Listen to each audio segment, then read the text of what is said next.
First of all, I want us to consider 1 Timothy 3:15, where the Bible says, "But if I tarry long, that thou mayest know how thou oughtest to behave thyself in the house of God." Teenagers, children, we need to understand there is a proper way to behave in the house of God. And by the way, but it doesn't end there.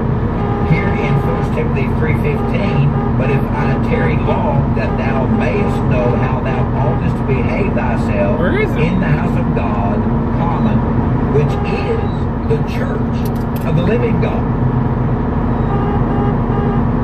Get it? What is it?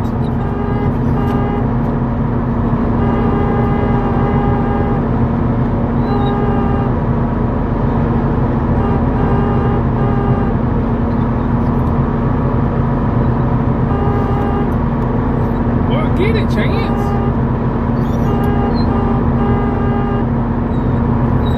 Is it outside?